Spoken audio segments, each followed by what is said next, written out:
In the Dobropillia direction, Ukrainian units are conducting one of the most successful operations of recent months. Here, the Russian army has found itself in operational encirclement, and its losses significantly exceed those of Ukraine. As the head of the assault unit's Directorate, Valentin Manko, reported on Telegram, Ukrainian soldiers are methodically destroying enemy forces, cutting them off from reinforcement routes and covering them with crossfire. In 2 weeks, we have done what seemed impossible just recently. Through the efforts of the 33rd and 425th Assault Units, in cooperation with the 1st Separate Assault Regiment, the 24th and 25th Assault Battalions, as well as the 79th and 82nd Airborne Assault Brigades, the enemy found itself in operational and sometimes tactical encirclement. Manko noted. He added that 3 large cauldrons are already clearly visible on the map, and the Russians have sent their most combat-ready units to this direction to prevent the ring from closing. But even the elite units were unable to stop the pressure from the Ukrainian attack aircraft. The clashes are heavy, the counter-attacks continue, but the loss ratio is on average 1-to-5, our favor, he emphasized. Manko also noted that more and more occupiers are surrendering. The situation is reminiscent of the Battle of Kursk.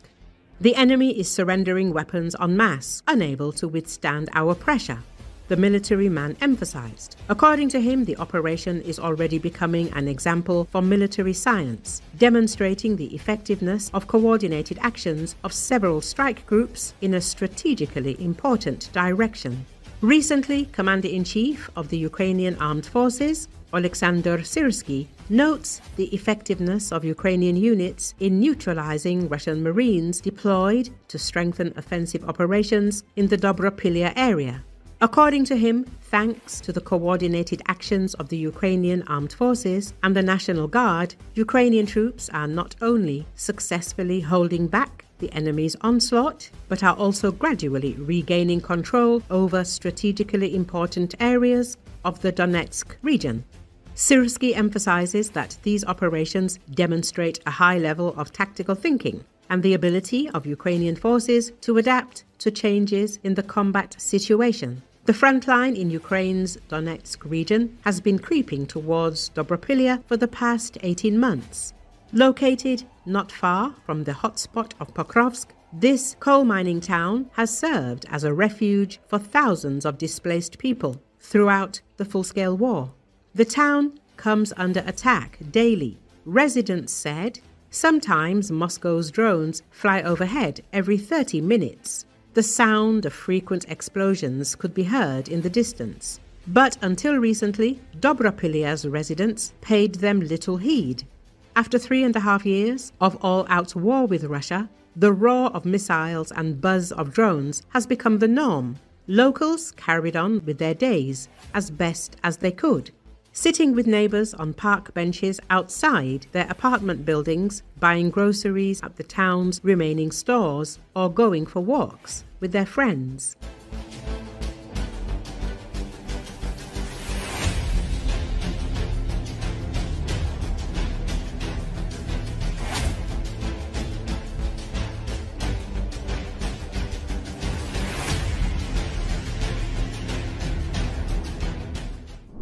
ZWAR correspondents urge not to trust the Kremlin media, which initially provide deliberately false information about the situation on the battlefield in Ukraine. Thus, in the Pokrovsk area, there is no encirclement of the Ukrainian armed forces, just as there is no forward movement on the part of Putin's army.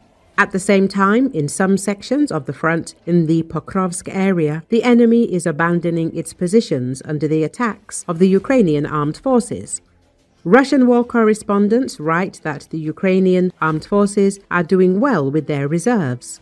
The enemy has suffered heavy losses in the area of Volchansk and Kupiansk. The Ukrainian armed forces are striking Putin's army with both artillery and drones. On average, the enemy advances 80 meters per week, but then retreats just as quickly. Operation Kupiansk Pipe has failed miserably. Ukrainian artillery has covered everyone who was in it or near it. The enemy also has heavy losses in the Sumy region. In the Yunakovka area, Putin's army is sitting in deep defense, and the daily losses of the Russian armed forces are up to 35 soldiers and officers. Information from propaganda media about the mass surrender of Ukrainian servicemen does not correspond to reality. Z channels also complained about China, which refused to allocate funding to Russia for the construction of a new gas pipeline. Let us recall that in the area of Kupiansk and Vovchansk, the artillery of the Ukrainian armed forces does not allow the enemy to penetrate into the cities with large forces. A Russian military blogger claimed that Putin's army has advanced to the northeastern outskirts of Kupiansk, as well as to the western and central parts of the city itself. Russian troops attacked in the area of Kupiansk itself, in the area of Mirovoy and Kondratovka, in the area of Figurovka, and in the direction of Petro-Ivanovka, in the area of Petropavlovka and Kondratovka, and in the area of Stepova-Novoselovka. On September the 14th, the 10th Army Corps of the Ukrainian Armed Forces reported that Ukrainian troops were continuing counter-sabotage operations in the Kupiansk and its environs following recent attempts by the Russian armed forces to penetrate Kupiansk through an underground pipeline. The 10th Army Corps of the Ukrainian Armed Forces reported that Ukrainian forces are conducting fire control over the exit of the pipeline that Russian troops used to advance, and 3 of the 4 pipelines in the Kupiansk area are damaged or flooded. This suggests that Russian forces will only be able to use one pipeline for such operations. On September the 12th, Ukrainian sources reported that Russian forces had attempted to advance behind Ukrainian positions in Kupiansk using a pipeline with an entrance near Liman Pervy and an exit near Radkivka, and that Ukrainian drone strikes had since made the pipeline impassable.